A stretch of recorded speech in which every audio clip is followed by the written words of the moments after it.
Shouldn't skipping to payday be as easy as skipping to the next song? Introducing MyPay from Chime. Get up to $500 of your pay before payday. Get paid when you save with MyPay. Start at Chime.com. Eligibility requirements apply. Credit limits range from $20 to $500. Provided by the Bancorp Bank N.A. and Stride Bank N.A. The way Roger Ailes saw it, the only thing that mattered in cable news was getting people to watch. If you don't get the ratings, you go off the air and you're out of work, and my mother doesn't want me to be out of work. Fox was getting the ratings, and Ailes liked to brag. We're the new kids on the block. We are the smallest in terms of distribution of the networks and the newest, and we are doing quite well in the ratings. There was also this exchange when C-SPAN's Brian Lamb asked him to talk about anything but Fox's viewership. Besides the ratings, when did you get a sense that things were working? Well, I don't know exactly when I knew it was working, but the first time we really beat CNN for an evening, I went down and announced it in the newsroom. The staff was standing on their desk cheering. I said, these people have a lot of spirit. They want to win. Fox News had plenty of wins to celebrate. First, they'd moved ahead of MSNBC, then CNN, and finally zoomed past the ratings king of cable TV, a cartoon character who lived in a pineapple under the sea. SpongeBob, the remote control's broken. Get over here and fix it. I got a better idea. We had a party in the conference room that had a SpongeBob SquarePants cake. Fox News producer Caroline Bruner. Do you remember being, excited about that moment? Well, it was cake. And also, it felt like my job was safe. Caroline and her Fox colleagues ate that SpongeBob cake in April 2003, a few weeks after the start of the Iraq War. A year later, during the 2004 Republican National Convention, Fox News would hit another milestone, getting more viewers than any of the traditional big three broadcast networks. Fox was number one. Fox had a great story to tell. That's Brian Stelter. He's now the chief media analyst for CNN. But in 2004, he was just out of high school, and maybe the only person in America who cared as much about cable news ratings as Roger Ailes did. I felt like there was no one tracking the ins and outs of cable news, so I decided to do it. After his first semester at Towson University outside Baltimore, Brian started up a website that he called Cable Newser. I launched the blog anonymously because I figured if people knew I was an 18-year-old college freshman, they would never take me seriously. That plan pretty much worked. Thousands of industry types followed his blog religiously, not knowing it was written by a teenager. And one network in particular took a very special interest in Cable Newser. Fox News PR started feeding me information, and most importantly, started feeding me ratings. Fox gave Brian proprietary information, the daily overnight ratings, which showed how all the channels stacked up, naturally with Fox News number one. That data was closely guarded. Some cable news producers and hosts didn't even have it. But thanks to Fox, a college freshman did. They saw my blog as a vessel to say, we are winning. Our agenda's winning. Those numbers made his site a destination. And after just a few months, he felt established enough to reveal his identity to a New York Times reporter. Would you believe this is one of the most powerful people in television? He lives in a cramped, messy apartment and hasn't even graduated college yet. After Brian went public, CNN and MSNBC started sending him data too.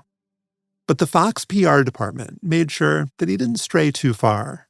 Fox definitely wanted to woo me. They wanted to impress me. There was definitely some cultivating going on. In the summer of 2004, he got invited to Fox News headquarters in New York. Fox treated the teenager like a VIP, ushering him into a conference room to meet Fox executives. And then, as if on cue, the chairman, Roger Ailes, came storming in. He was pissed about some headline on the Fox News homepage. He roared at this executive. He said, "Fix the godforsaken headline." I remember coming away thinking that he was trying to put on a show for me of this swashbuckling kind of leader. Cable Newser kept running items touting Fox's triumphs. One reader wrote in, warning Brian that he was being manipulated by Fox News, just as the American viewers are. At the time, he shrugged off that critique. Now, he sees things differently. I I was definitely learning on the job. And I think there were times that Fox took advantage of that. I don't remember exactly how I met this Fox News PR intern, but maybe she had emailed me items or sent me press releases. It was one of those things where, hey, the next time you're in New York, let's hang out, which for a college kid down in Baltimore, that's pretty tempting. Brian took her up on that offer, and they ended up going out a couple of times, including around his 20th birthday. I remember going to that restaurant in Union Square. It was called Coffee Shop. We had dinner there. We rode the subway uptown. We went back to her apartment. We spent an evening on her rooftop on the Upper East Side. Did you guys kiss? Not that I recall. But it was flirtatious, or at least, I thought I was on a date. From his side, that was the whole story. But then, years later, he caught up with that Fox News intern after she'd moved on to another network.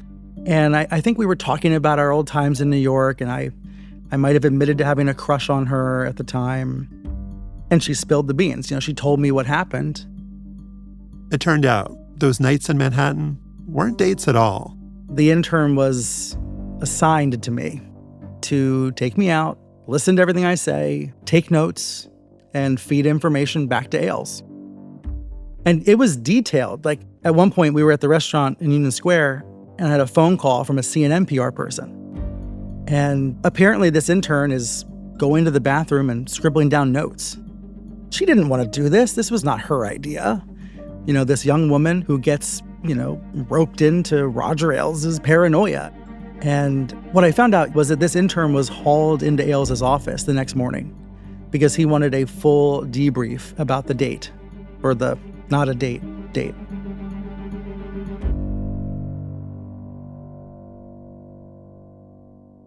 Everything that you're describing here seems like incredibly creepy. I was creeped out about it when I found out. PR staffers are not supposed to be sent out on pretend dates. But I guess Fox was always trying to have it both ways. Friendly, helping out with information, but at the same time, engaging in covert ops.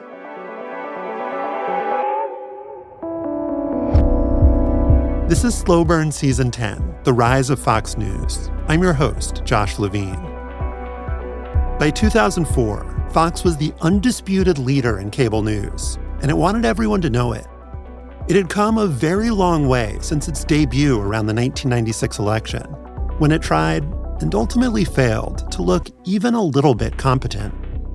For Fox News, the 2000 election had been its springboard into relevance, the moment when it started to wield power and build loyalty.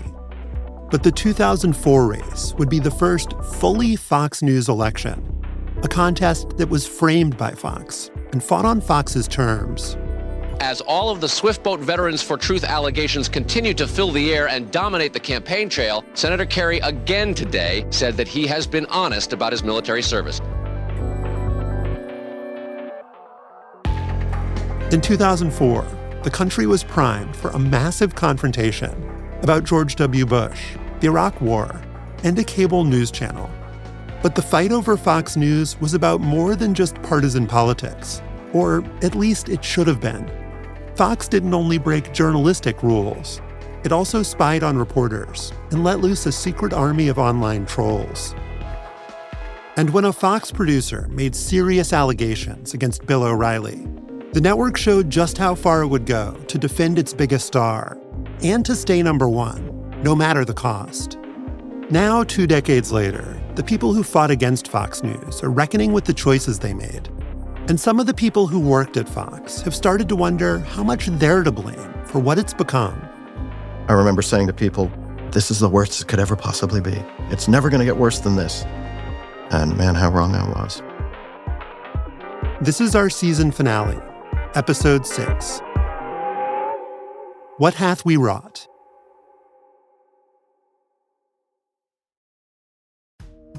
This show is sponsored by BetterHelp. October is the season for wearing masks and costumes, but some of us feel like we wear a mask and hide more often than we want to, at work, in social settings, around our family. Therapy can help you learn to accept all parts of yourself so you can take the mask off, because masks should be for Halloween fun, not for our emotions. Therapy is a great tool for facing your fears and finding ways to overcome them. If you're thinking of starting therapy, give BetterHelp a try. It's entirely online, designed to be convenient, flexible, and suited to your schedule. Just fill out a brief questionnaire to get matched with a licensed therapist and switch therapists anytime for no additional charge. BetterHelp changes the way people approach their mental health and helps them tackle life's challenges by providing accessible and affordable care. Take off the mask with BetterHelp. Visit betterhelp.com/slowburn today to get 10% off your first month. That's BetterHelp, HELP.com/slowburn. Introducing My Pay from Chime, a revolutionary new way to get paid. Let's say new dates to your favorite band's sold-out tour drop Tuesday, but you get paid Friday. Life doesn't wait for payday. With My Pay from Chime, you can get up to $500 of your pay before payday. No interest, no credit check, no mandatory fees. My Pay. Get paid when you say. Start at Chime.com. Eligibility requirements apply. Credit limits range from $20 to $500. $2 fee to get funds instantly. Provided by the Bancorp Bank N.A. and Stride Bank N.A.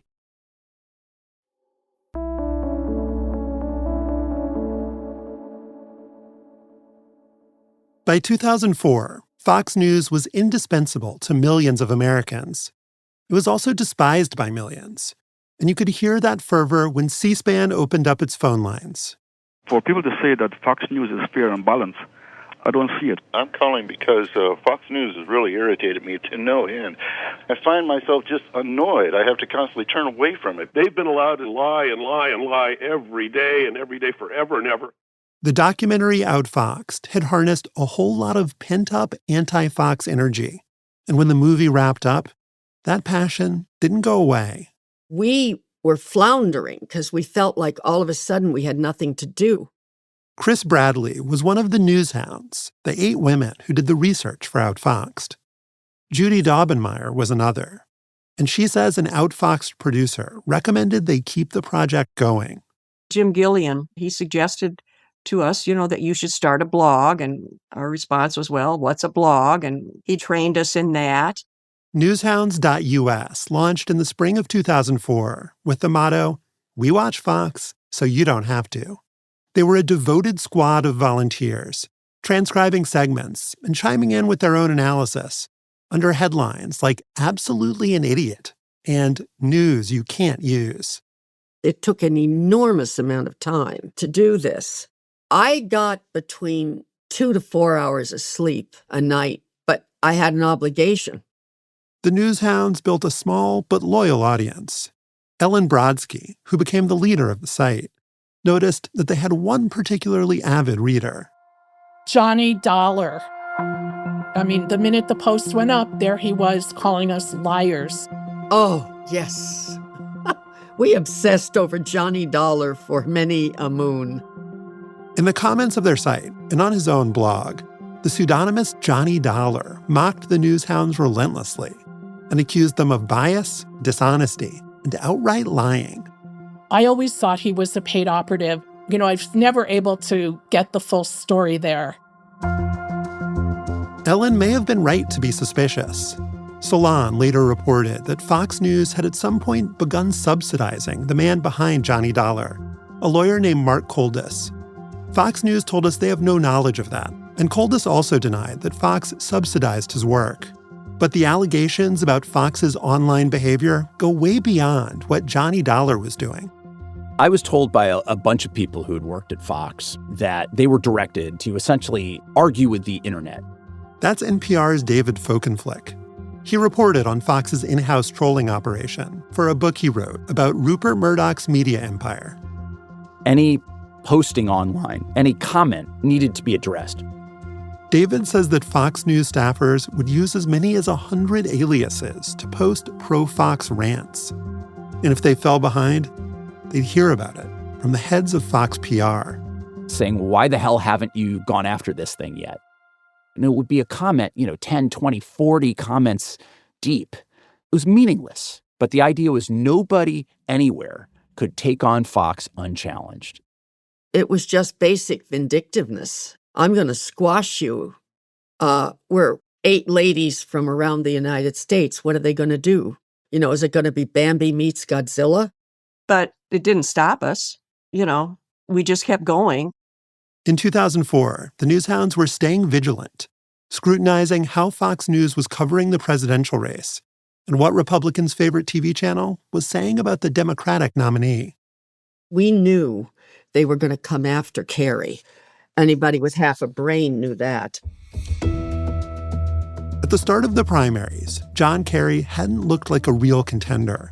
But Democrats coalesced around the Massachusetts senator, who was seen as a more viable wartime candidate than the progressive Howard Dean.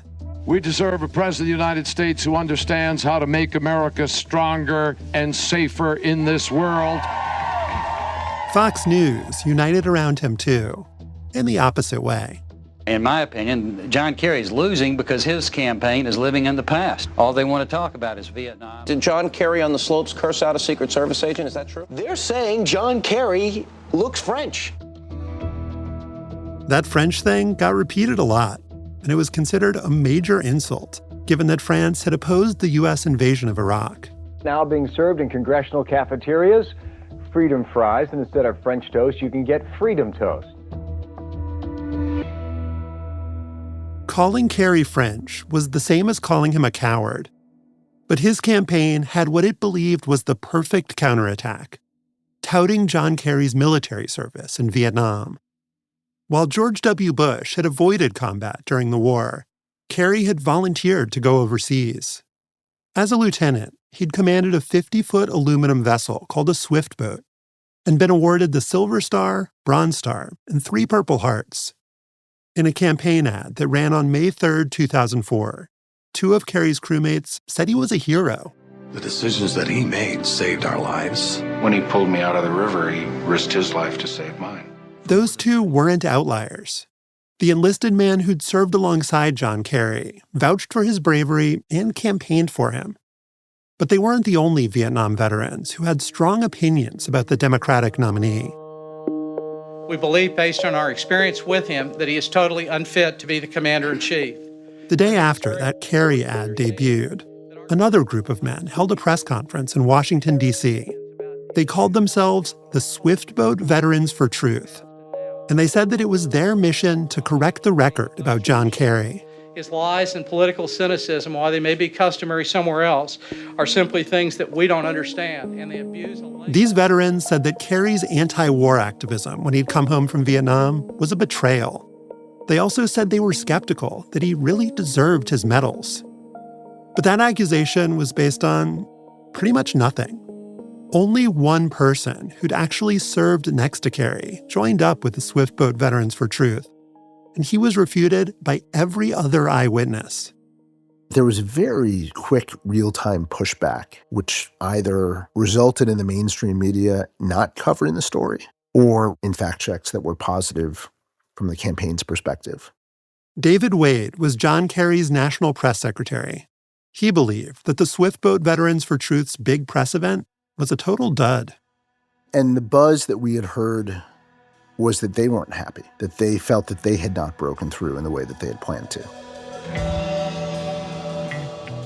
David Wade is right. The Swift Boat veterans were not happy. And in the summer of 2004, the Kerry campaign leaned even harder into his military pedigree.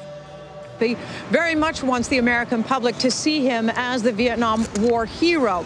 He will be arriving with these Vietnam vets at his side. In July 2004, Kerry showed up for the Democratic Convention in Boston on a water taxi, accompanied by some of his old crew members. When Kerry accepted his party's nomination, those veterans stood with him on stage, and he greeted them and the country with military salutes. I'm John Kerry, and I'm reporting for duty.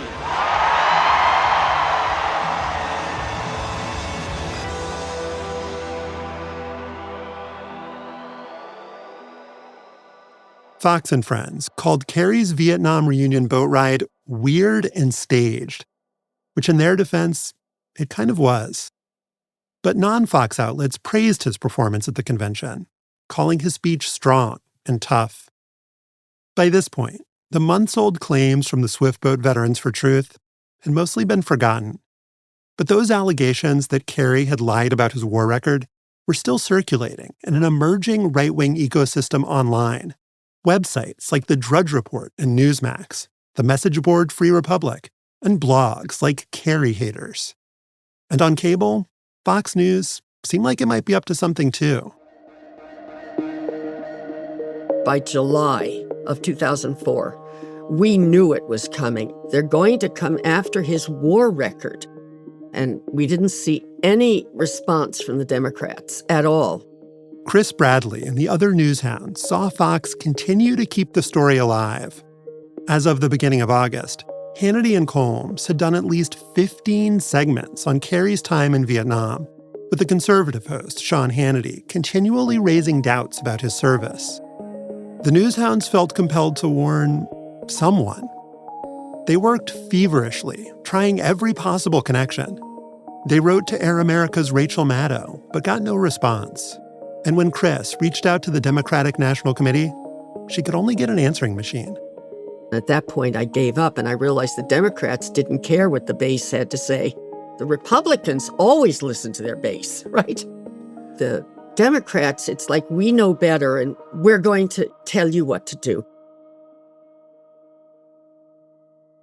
As the newshounds stewed at home, the Kerry campaign tried to keep up the momentum from the Democratic convention. On August 4th, Kerry spoke to a crowd of 3,000 in Missouri as part of a nationwide whistle-stop tour. That same night, a national TV audience would see and hear something else, an ad from the Swiftboat Veterans for Truth. I served with John Kerry. I served with John Kerry. John Kerry has not been honest about what happened in Vietnam. He is lying about his record. That commercial would run in just 3 states as part of a small campaign. But before it ever aired as a paid spot, Fox's Hannity and Colmes played a clip for its 1.5 million viewers. I know John Kerry is lying about his first Purple Heart because I treated him for that injury. John Kerry lied to get his Bronze Star. I know. I was there. I saw what happened. The ad sounded convincing, and Hannity said it was sure to drive the Kerry campaign crazy. Kerry's National Press Secretary David Wade says it did, once he finally saw it. Do you remember watching those ads?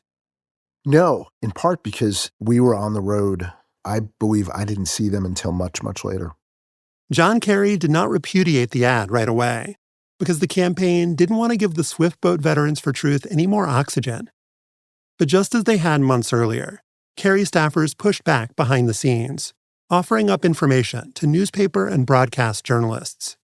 While traditional outlets took their time digging into the various claims, Daily Kos, the newshounds, and the right-wing blogosphere fired shots back and forth. And The Daily Show contributed a classic Jon Stewart debunking.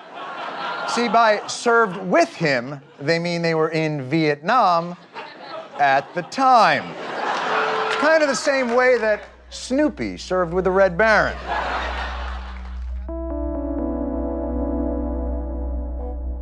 On Fox News, nobody was laughing about the Swiftboat Veterans for Truth. Hannity and Colmes just kept on fanning the flames, night after night. Back in 2000, when Fox got the scoop that George W. Bush had been arrested for drunk driving, the channel's reporters had broken the story and then given way to the opinion hosts.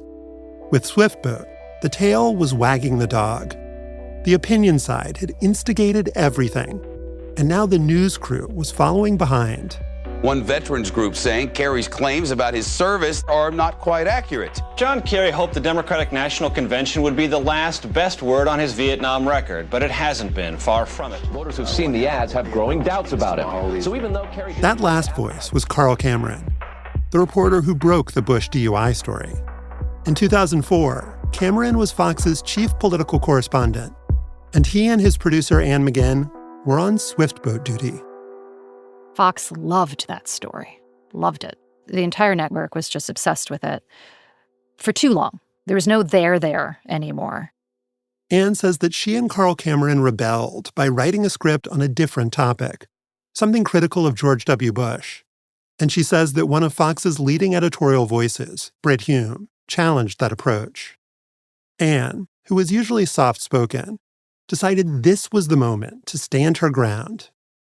And I said, Brett, listen to me. I will fuck John Kerry when he deserves to be fucked. But today, he doesn't. And I knew my stuff, and I had all my facts laid out. And Britt looked at me and said, go with what you have. Anne wasn't the only one at Fox News who thought the Swiftboat Veterans for Truth were getting too much airtime. Bill O'Reilly called their ad campaign horribly exploitative.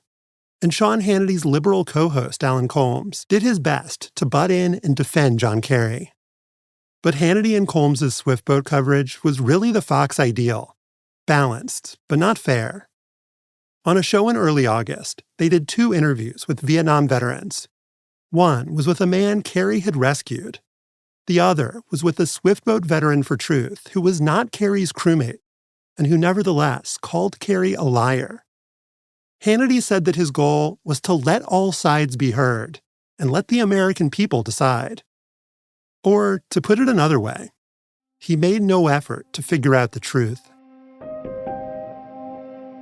The truth did emerge, very slowly, in newspapers and on broadcast TV. Today, a new report said military records contradict one of Kerry's most vocal critics, who argues Kerry never faced enemy fire while saving the life of this man. It took the New York Times 2 weeks to publish their big debunking. The day that story ran, Hannity and Colmes promoted a brand new ad from the Swiftboat Veterans for Truth. He betrayed us in the past. How could we be loyal to him now? The Swiftboat ads didn't just get played and replayed on Fox News. CNN and MSNBC publicized them too, following Fox's lead. In August, polls found that more than half of voters had seen or heard of the Swiftboat campaign, and that Kerry's support among veterans had dropped sharply. That was the state of the presidential race with 2.5 months to go. But another story about a candidate's military record was about to drop. 60 Minutes has obtained government documents that indicate Mr. Bush may have received preferential treatment in the Guard after not fulfilling his commitments. Those documents, obtained by CBS's Dan Rather, questioned George W. Bush's military service, and they turned out not to be authentic. Conservatives argued that liberal bias had compelled the network to run a bogus story. But CBS did a huge self-lacerating investigation, and Dan Rather lost one of the most coveted jobs in TV news. It was a mistake. CBS News deeply regrets it. Also, I want to say personally and directly, I'm sorry. Fox did not acknowledge spreading false accusations about John Kerry's military service. Years later, Sean Hannity bragged about the role he'd played during the campaign. I'm very proud of the fact that we put the Swiftboat Vets for Truth on first, before anybody else. Isn't this good for America that there are alternative media sources to do the mainstream media's job because they have failed in informing people about the candidates? Sean Hannity in particular would continue to run the same voices, repeating the same lies, no matter how much it had been discredited. John Kerry's national press secretary, David Wade. It was creating an alternative reality where people who had failed to find any facts to bolster their claims were given a megaphone. There was no recognition that there aren't two sides to a lie. We'll be back in a minute.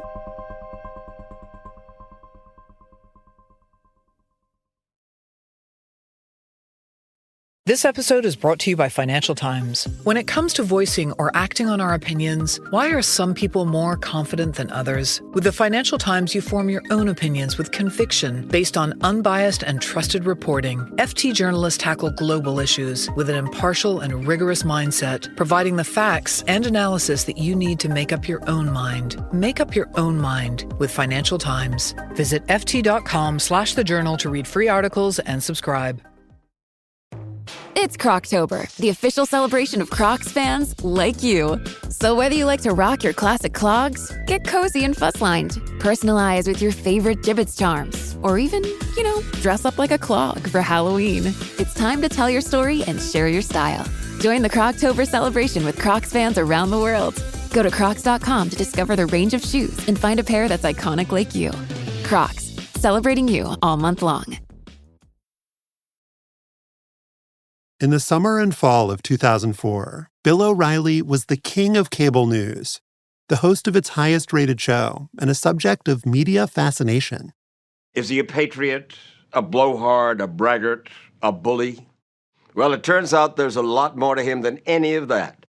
A little less than 2 months before Election Day, O'Reilly chose to share his platform with another TV star, a man he called the darling of the television critics, Jon Stewart. You know what's really frightening? Uh-oh. You actually have an influence on this presidential election. Bill O'Reilly wasn't the only one who thought so. Rolling Stone would call Stewart the most trusted name in news. But O'Reilly was the only person who said this. I mean, you got stone slackers watching your dopey show every night. Yeah. Okay, and they can vote. You can't stop them. What am I, a Cheech and Chong movie? Stone slackers? 3 weeks later, O'Reilly came on Stewart's The Daily Show to promote a new book, The O'Reilly Factor for Kids. And he started out by addressing the slackers in the studio audience. Is there anything you would like to say to them? You know I was stoned when I said that. From there, Stewart praised O'Reilly, and he wasn't being sarcastic. I enjoy your program, by the way. I think your opinions are always very interesting and not the typical punditry opinions. But it surprises me that you still support this administration. But I said it 1,000 times. Yeah.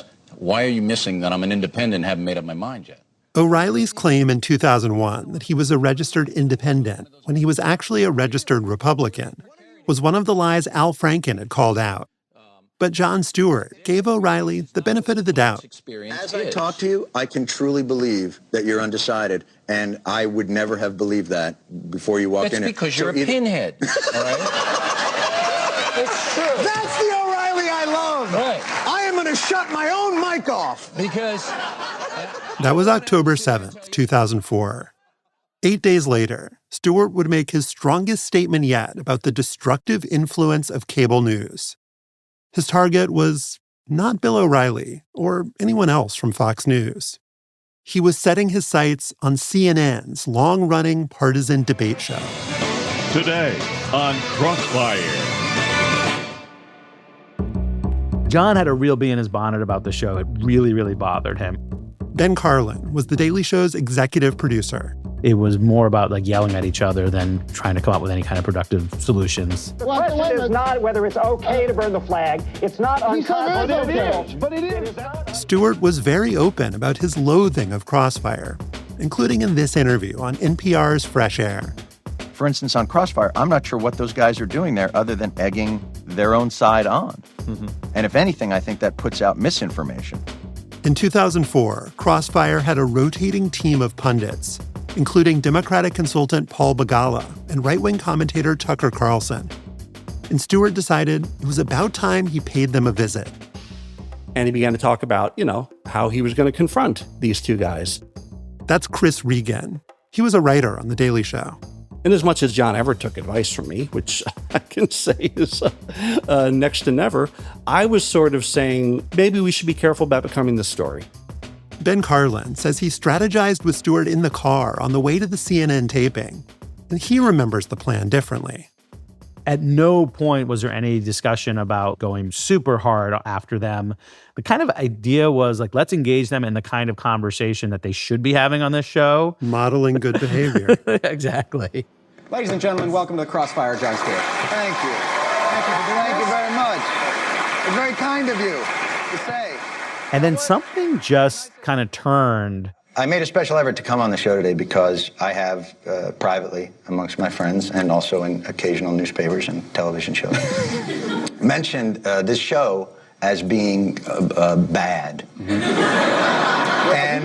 And I wanted to, I felt that wasn't fair, and I should come here and tell you that it's not so much that it's bad as it's hurting America. Watching from the green room, and I'm kind of standing with the producer, and they were all really giddy because a lot of those people were big fans of Jon, and I don't think they had seen this Jon. Here's just what I wanted to tell you guys. Yeah. Stop. Stop hurting America. Okay, now. Stewart called both hosts partisan hacks and said that Crossfire was an insult to journalism. Tucker Carlson was unmoved. I think you're a good comedian. I think your lectures are boring. Let me ask you a question on the news. Now, this is theater. I mean, it's obvious. How old are you? 35. And you wear a bow tie. Yeah, I do. I do. Once the crowd stopped applauding, Carlson pushed back, scolding Stewart for lobbing softball questions when he got the rare opportunity to interview John Kerry. And I'll tell you You why have I John know Kerry it. on your show, and you sniff his throne, and you're accusing us of partisan hackery? Absolutely. You've got to be kidding, man. You're He comes on and you literally CNN. say... The show that leads into me is puppets making crank phone calls.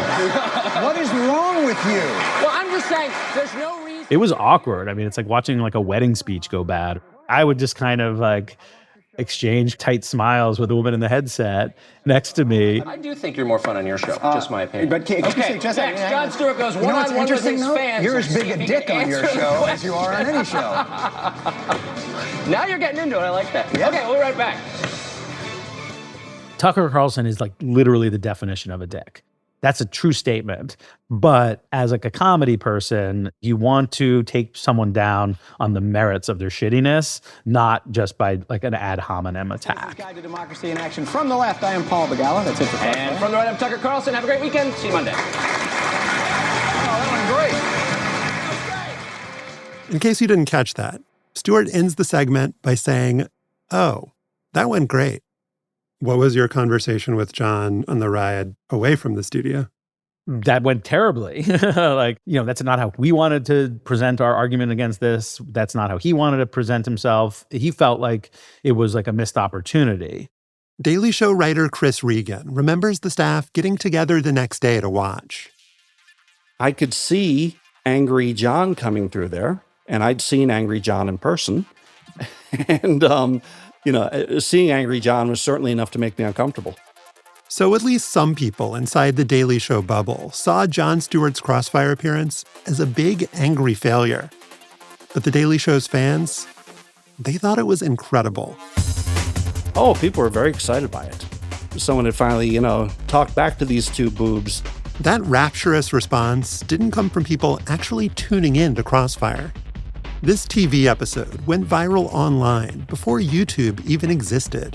The ensuing reaction took all of us massively by surprise. In a weird way, was also a little disappointing because that wasn't what we do really, really well, which is these kind of smart, funny, informed critiques. And this was just much more raw emotion.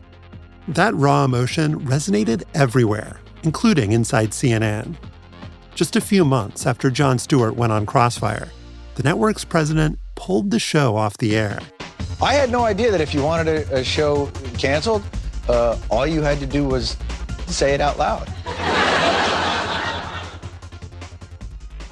I'm reminded of what a Daily Show producer told us about why they went after CNN as hard and sometimes harder than Fox.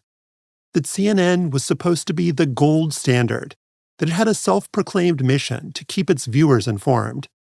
That's why The Daily Show gave CNN what that producer called pinches of love. And those pinches were actually effective, because CNN cared what its critics thought. But Fox News was just going to keep on being Fox News. So The Daily Show didn't try to change it or Bill O'Reilly. Instead, Stewart just mocked them, sometimes right to O'Reilly's face. No spin zone. No spin zone. No one's allowed to spin, lie, equivocate, anything like that. So no one comes on. That's right. It's me. Bill O'Reilly actually came up when Jon Stewart went on Crossfire. It went by so quickly that hardly anyone noticed. A quick back and forth after a commercial break. We're talking to Jon Stewart, who was just lecturing us on our moral inferiority. John, you're bumming us out. Tell us, what do you think of the Bill O'Reilly vibrator story? I'm sorry? I don't. Oh, okay. What do you think? Where's your moral outrage on this? I don't have any. I know. Which candidate is supposed to... The Bill O'Reilly vibrator story was a crude gloss on a story that had broken 2 days earlier.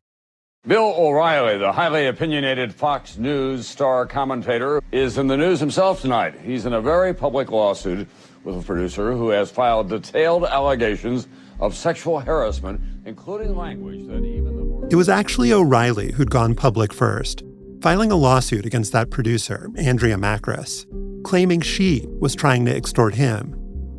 Mackris then filed her own suit the same day. She alleged that O'Reilly, her boss, had harassed her in person and initiated phone sex against her wishes while using a vibrator on himself. Her complaint alleges that in one phone conversation, O'Reilly fantasized he would basically be in the shower. I would take that little loofah thing and kinda soap up your back. The rest too graphic to air. O'Reilly did get incredibly graphic, and there were tapes. Although those recordings were never made public, Mackris's legal complaint did have a 3-paragraph transcript. That excerpt included O'Reilly referring to a loofah, mistakenly, as the falafel thing. That one word would become shorthand for the entire case. The legal website The Smoking Gun, which published the complaint online, would call it the O'Reilly falafel suit. And Conan O'Brien made a joke of it, doing a sketch where an O'Reilly impersonator reenacted the harassing phone call.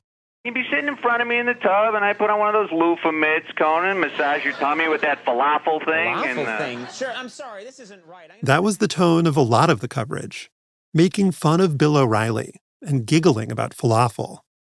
But Andrea Mackris got plenty of attention too, much of it extremely negative.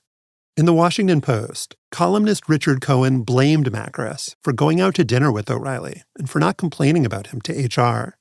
Cohen wrote that Mackris had either skipped classes in common sense or was playing O'Reilly like the proverbial violin.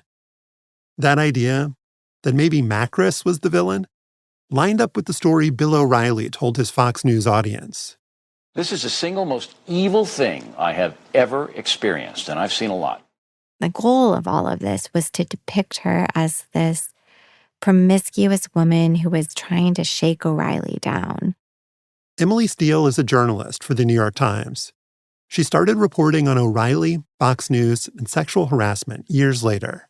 They adopted this very aggressive strategy that almost was like a warning of what could happen to other women, that we're going to protect this star, we're not going to protect you.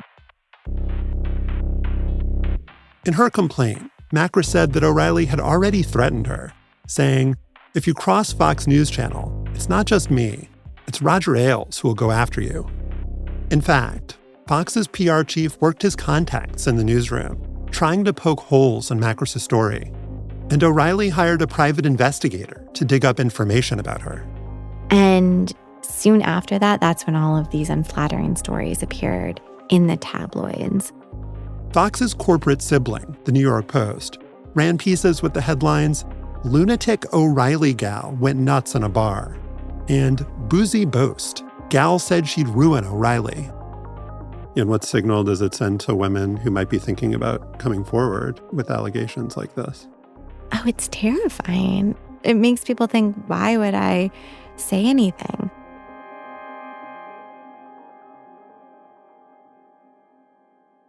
Inside Fox, sexual harassment wasn't really talked about openly. But O'Reilly's other bad behavior was. Was it a known thing that O'Reilly would... Had a temper? Oh, yeah. Yeah. Randy Lou Bradich saw that temper up close. As a young Fox News producer in the New York bureau, she sometimes worked next to the O'Reilly Factor team.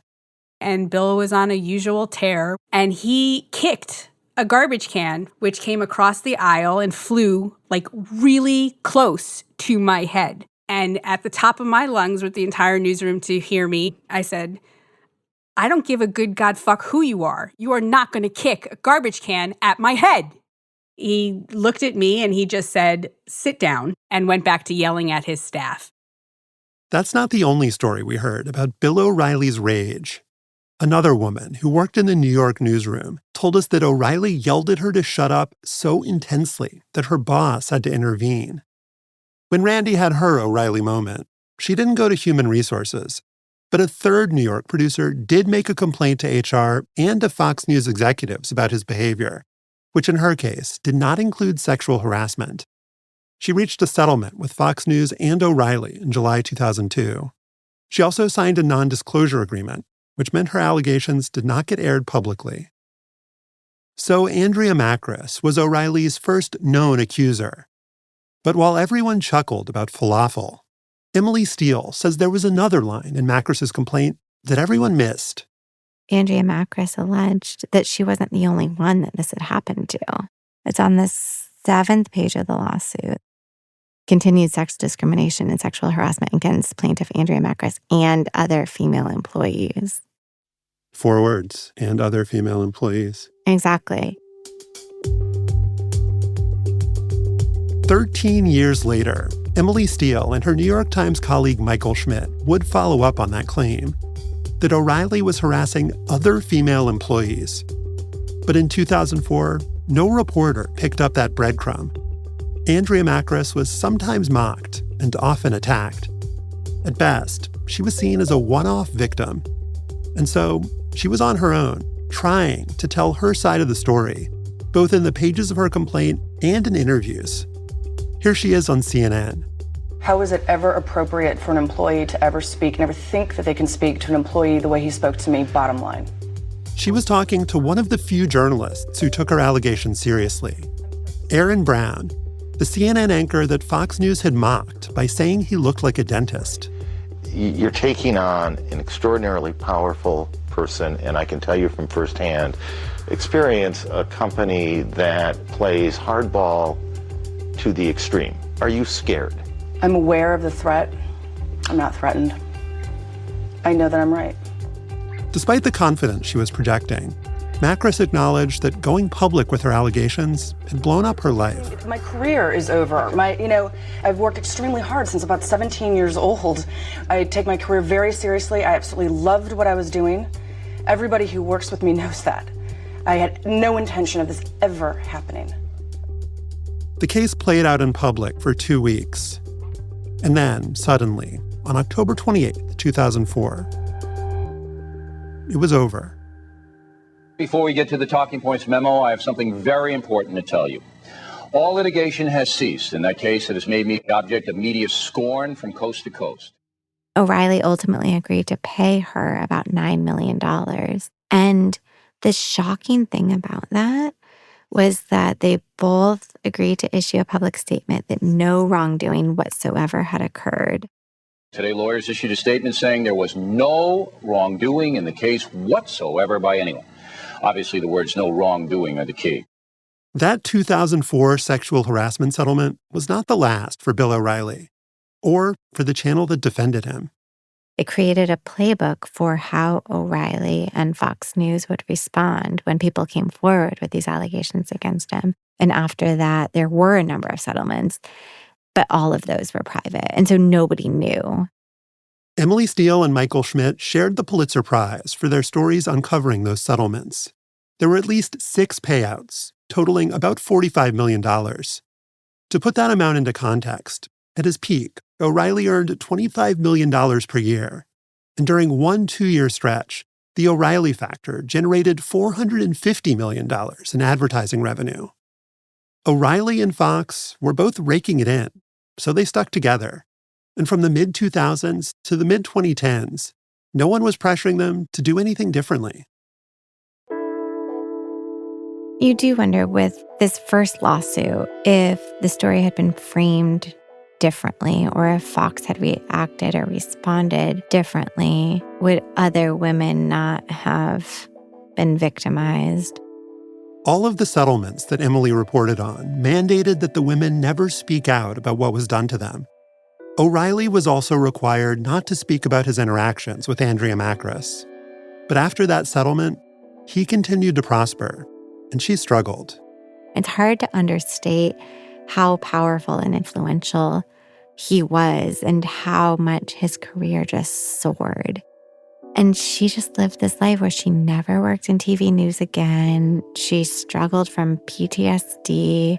She spent years going to a therapist, just trying to figure out how to make a new life.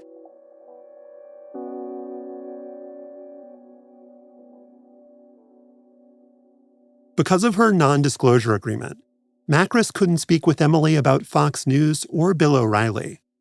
But 3 years ago, Mackris decided that she couldn't stay silent any longer, that she was going to tell her full story. 17 years and counting outside of my profession where I belong. I never wanted the money. I wanted my day in court. I wanted my career. I wanted my voice. That's Andrea Mackris in a podcast she recorded with The Daily Beast in 2021. I'm at the point that no matter what chaos this might bring me, I have to take the risk to live my fullest life without fear. Even if I have to pay a breach, it's less than the cost of the past 17 years. And my act of breaking it is almost an act of self-defense. It's clear that Mackris felt unburdened by her decision to speak out. But that sense of freedom would be short-lived. In the 3 years since she did that interview, Andrea Mackris hasn't spoken publicly again. My colleague Molly Olmstead and I recently discovered why.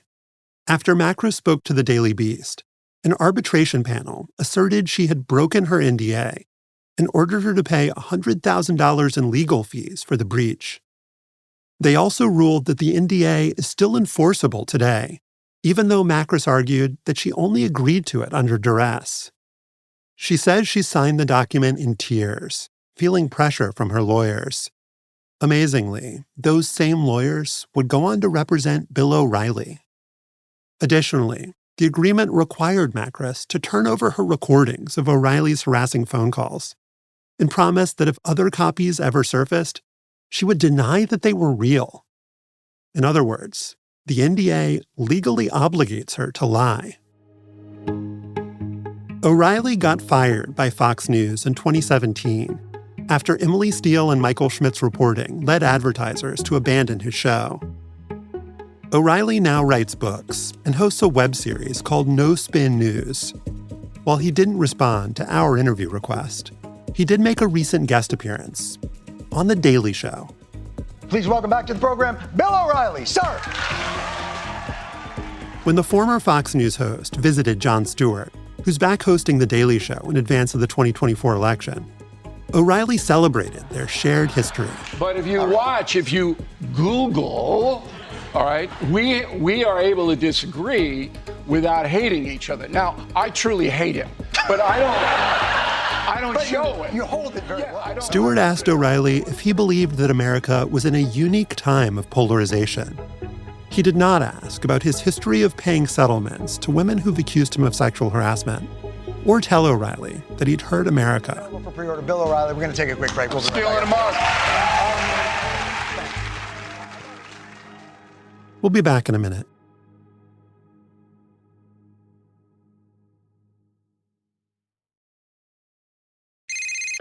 Hey, it's me, the Quenchies. I'm that late afternoon craving you just can't shake. Wait, what's that? Welch's Grape Aid? No! Made with real fruit and no added sugar, nothing answers the call of the Quenchies like Grape Aid. Got the Quenchies? Grab a Grape Aid in your juice aisle. The race between George W. Bush and John Kerry felt like more than a presidential election. It was the culmination of one of the most tumultuous periods in modern American history, years marked by terrorism and war, and growing divisions in the nation's politics and media. Election night 2004 would be a referendum on all of that, and the anti-Fox crowd was feeling optimistic, including the crew from Air America Radio. Do you realize that when Kerry wins tonight, and he will, that starting January 20th, we get to change the world? The vibes were strong inside the John Kerry campaign, too. They are seeing the kinds of things come in that, in fact, we are seeing. They feel good about it, but they felt good about it for the past week. The staff of The Daily Show was also getting ready for a very big night. You know, it's exciting to do a live television show, and the audience is very excited. Elliott Kalan was on set in New York, working behind the scenes on The Daily Show's 2004 election special. Prelude to a recount featuring Florida, Ohio, Pennsylvania, and the Too Close to Call dancers. Going into the election, I was like, all these people are watching our show. Young people love it. And George W. Bush is objectively a bad president. Maybe people are realizing this. Good evening. With polls closed in 6 states, it is already a busy night. Beside the early returns from the president, The Fox News Channel's third ever presidential election would, like in 2000, feature Brit Hume in the anchor chair. And whenever a state got called, the Fox News whiz-bang was ready to do its thing. But I think it would add a little pizzazz to our conversations if I prefaced my remarks to you by saying, The biggest change for Fox News in 2004 was that George W. Bush's cousin, John Ellis, would not be running the decision desk. This time, in a show of transparency, Fox actually had a camera on its backroom decision team, a bunch of data analysts with none of their relatives on the ballot, staring at computer monitors and proceeding with caution. Our decision desk obviously isn't going to call it until they have a much higher level of certainty. After the 2000 election debacle, everything was moving slowly, all across television news. But as the night dragged on and more states went for Bush, Air America Radio was getting concerned. Am I like in a democratic bubble or something? What's the matter? whole country is red. No, that's okay. The whole country's always going to be red. No one lives there. And then, at 12:40 a.m. Eastern Time, Fox News was once again the first network to make a momentous call. Fox News is now projecting that President Bush will win the state of Ohio. It sucked. That was the night that taught me that satire is ineffective and we were actually not making a difference as a show. Our show has no impact. It looks very red, and then there's some blue there at the top where many of us will most likely spend the next 4 years. I would imagine huddled together and, in fact, weeping. My question is, what do we do now?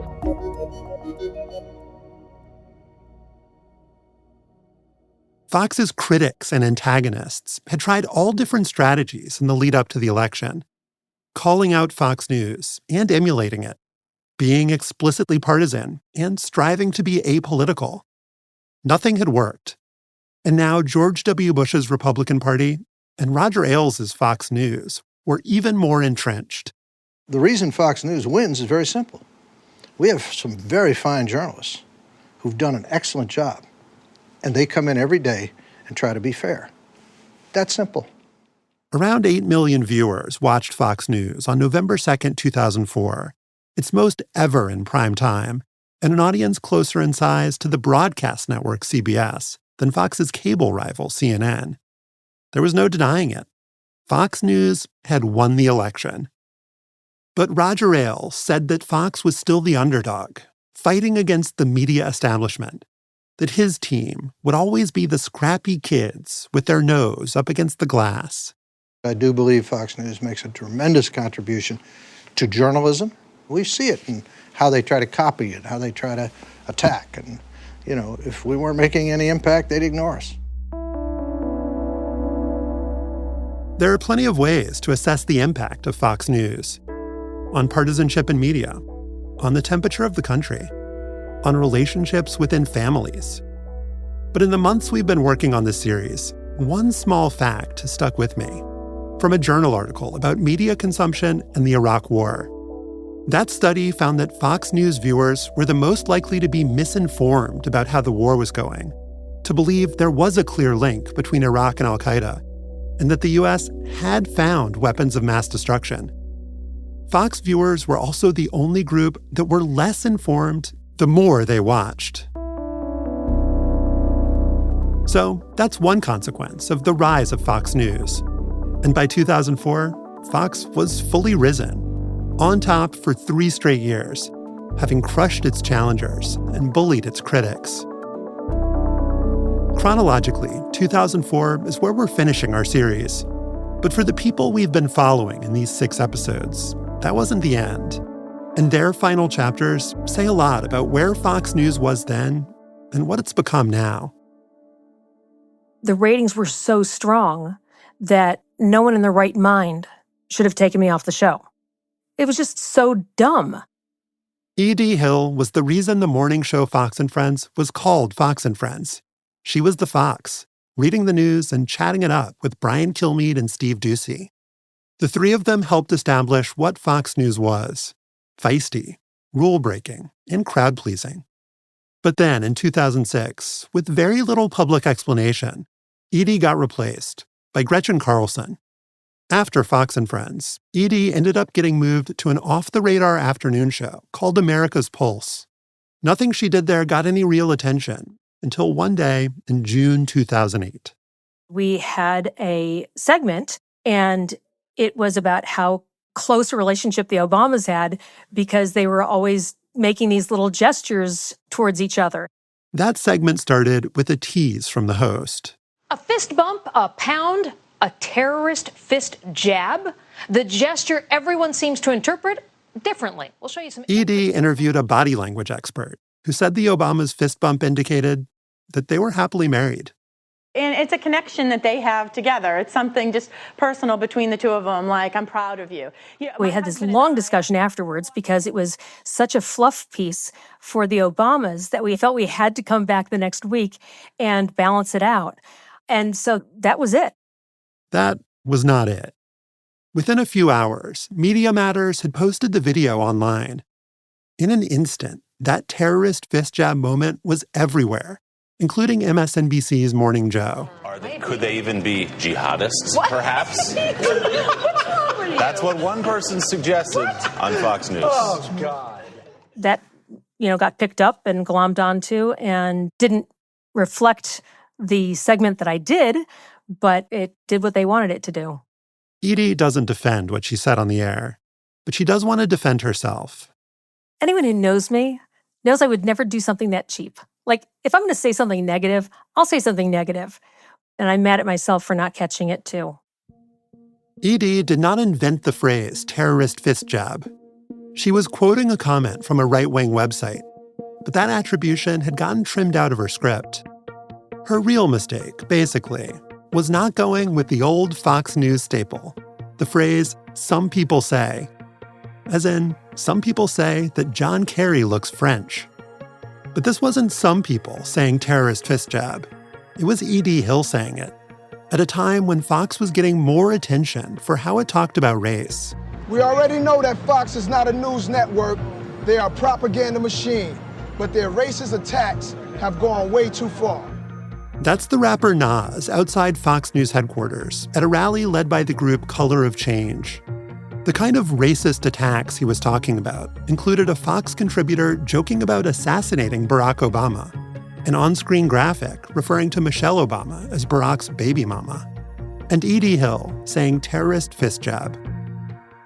All of which happened on Fox News in a single month. We're not engaged in politics. It's not about left-right. This is about lies that are used to racially divide. That's James Rucker, the co-founder of Color of Change. You heard from James in our last episode. He was one of the leaders of the progressive group Move On. By 2008, he was helping to lead a new kind of anti-Fox movement, one that didn't see politics and race as separate issues. There was some really good strategy around not necessarily putting Fox out of business, but tarnishing the brand and kind of shrinking the power of Fox News. Color of Change would have success driving away some Fox advertisers. And in E.D. Hill's case, while she apologized on the air, it wasn't enough to save her show or her career at Fox News. Without a doubt, it was a convenient excuse. E.D. is probably right that saying terrorist fist jab wasn't the real reason for her downfall at Fox. After all, the person who joked about assassinating Obama didn't lose her position as a contributor. E.D. says that her departure has a longer backstory, one that she's never talked about publicly. It starts with her getting pulled off of Fox and Friends after a threat from Roger Ailes. One of his close people called me in and said, you need to be nicer to Roger. And I said, I am very nice to Roger. I like Roger a lot. I think I'm just fine with Roger. Being nicer to Roger did not mean being nicer to Roger. She was being told by an intermediary that she needed to play along with the Fox News chairman's sexual overtures. And she refused. She says that's why she got replaced on Fox and Friends very abruptly, told on a Friday that she'd just done her last morning show. And she says it's why Fox News let her go after she said terrorist fist jab. About 2 years later, I saw this same person at an event, and this was after Fox had not renewed my contract. And he said, now I bet you wish you were nicer to Roger. What did you do? Nothing. Am I going to go into Roger and say, okay, how do you want me to be nicer to you? How do you want me to be more friendly?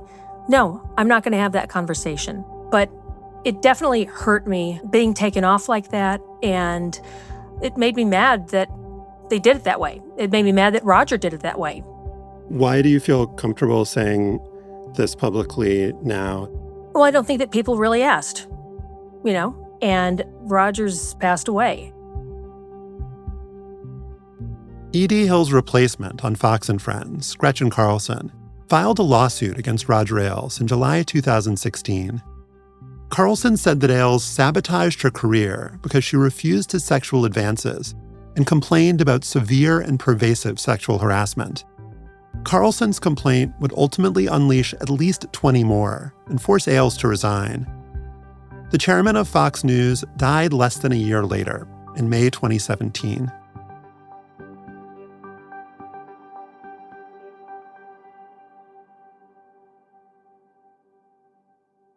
The Fox News producers we interviewed for this series all left the network while Ailes was still in charge. The Washington, D.C. news crew in particular had seen Fox flourish, going from a place that was fighting for attention to a cable TV Goliath. They'd also watched their coworkers change, from journalists like them with traditional news backgrounds to people who just wanted to work for Fox. But Jim Mills, Caroline Bruner, and Ann McGinn didn't march out of Fox News and protest. So I left 10 years of Fox to work for a Republican presidential candidate, Fred Thompson. What got me to leave? In 2007, I'm not loving my work at Fox. There was just nothing for me. And I thought, well, okay, I'll move to New Zealand. And so I did. I left on a very high note, with my head held high and reputation, I think, very much intact. Out of the producers we spoke with, Ann McGinn is the one who felt most conflicted about her work while she was still at Fox. As far back as 2000, she'd been worried about its Republican tilt. She'd been shocked when a correspondent she worked with said pro-abortion on management's orders. And she was appalled by Fox's Swiftboat coverage and how hard she'd had to fight to get fair coverage on the air. But in this trio of DC producers, Ann is the one who stayed the longest, until 2012. In the first few years after I left, I had my reasons for working there. I learned so much, and in many ways, the work there helped in my next career. How could I be ashamed of it? Since 2016, and especially since January 6th, I am ashamed of it. I'm ashamed. The partisanship, the race baiting, Donald Trump calling into Fox and Friends week after week to spread the lie that Barack Obama wasn't born in the United States. The rise of Glenn Beck, the rise of Tucker Carlson. For the producers on the news side of Fox News, none of that was defensible. But it also wasn't enough to make them question the work they'd done when they were at Fox. The legitimate reporting that they believed made fair and balanced into more than just an empty catchphrase. But the lies that Fox spread about the 2020 election and the violence that followed, that broke the spell for all of them. 10 years at Fox, most of that time, that Capitol building is where I went to work. And I just knew every nook and cranny of that place. And to look up and see those, I don't even call them people, those bastards, January 6th was a bad day. That kind of opened the door to discussions that we had about what kind of role did we play in making shit like that happen. Those discussions have been happening on WhatsApp in a small group led by Ian McCaleb. He worked at Fox News from 2002 to 2008 as a producer covering the Justice Department and the Pentagon. The initial topic was, these are all people who love and respect each other and want to stay in touch. The follow-on, I think, over a few months of discussion was, oh, wait a minute, maybe we are sort of analyzing what it was we came from. It's a loaded phrase, but what hath we wrought? What hath we wrought is what they call that WhatsApp group. It's a question that all of them have been struggling to answer. It's like a group therapy session. what was that? What did we do? Did I have anything to do with creating that audience? And I have to say I did. I mean, I was there at the very beginning. Well, we didn't have 100,000 viewers. So I've got some of that on my hands. I know I did contribute to the legitimacy of Fox in the beginning because I fought so hard to make it legitimate, right? Like I was constantly defending it. That's the perverse thing, right? The harder you worked, the more legitimate you helped make it. 100%. 100%. And I think I can look back and see some of the coverage that was at the time. I was probably a little desensitized to it. But now I'm truly horrified by stuff. Because I will say, it just got worse. When I try to talk to family members or friends about Fox viewership, I say, look at me. I worked at that place for 13 years, and I'm telling you, that is not news that you are watching. You need to pretend it doesn't exist. You need to turn it off.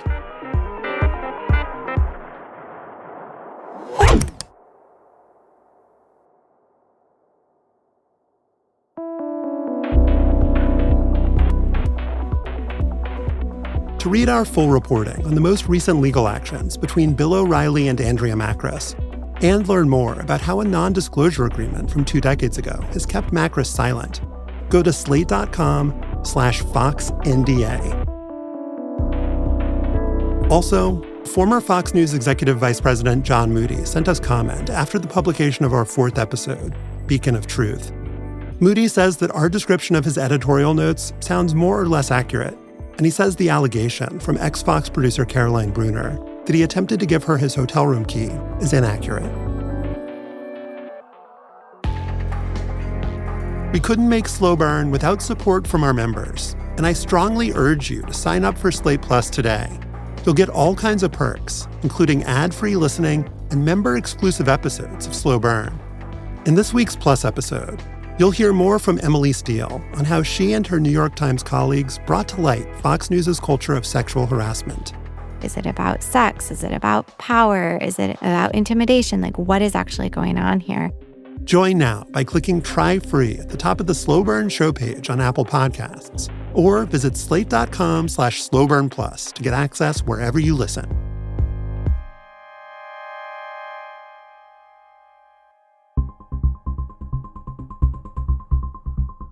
This season of Slow Burn was written and reported by me, Josh Levin, and executive produced by Lizzie Jacobs. Slow Burn is produced by Sophie Summergrad, Joel Meyer, and Rosie Belson, with help from Patrick Fort, Jacob Fenston, and Julia Russo. Derek John is Slow Burn's executive producer. The season was edited by Susan Matthews and Hilary Fry. Merritt Jacob is senior technical director. Mix and sound design by Joe Plord. Our theme music was composed by Alexis Quadrado. Derek Johnson created the artwork for this season. We had production help from Emily Gaddick, Chris Sinclair, Emily Vaughn, Kate Mishkin, Maddie Masiello, and Nick Pittman. And special thanks to Rachel Strom, Roger McDonald and the Marion Stokes Collection at Internet Archive, the Dart Center on Trauma at Columbia University, especially Kate Porterfield and Crystal Groh. Also, Donegal Young, Margie Reedy Larkin, Justin Krebs, Brian Rosenwald, Nadia Raymond, Katie Simon, Megan Dietrich, Emily John, Jesse Shapiro, Jessica Seidman, Henry, Ruby, and Mangesh Hatikador, and to Slate's Evan Chung, Molly Olmstead, Madeline Ducharme, Forrest Wickman, Christina Cauterucci, Greg Lavalley, Ben Richmond, Seth Brown, Katie Rayford, Caitlin Schneider, Alexandra Cole, Emily Hodgkins, Ivy Lee Simones, Joshua Metcalf, Heidi Strom-Moon, and Alicia Montgomery, Slate's VP of Audio. Thanks for listening.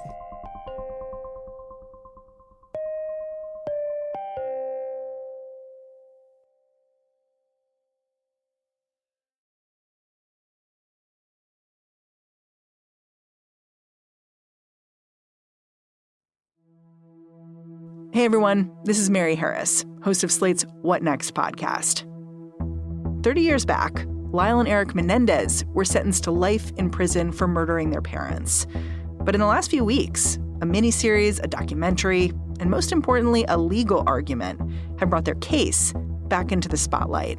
The defense made the argument of they were victims of sexual abuse. And while that might not be a perfect reason to kill your parents when they're not currently in the act of sexually abusing you, they subjectively believe that they were in hell their entire lives. So, are two of America's most notorious killers about to go free? Check out What Next for the rest of the story, wherever you get your podcasts.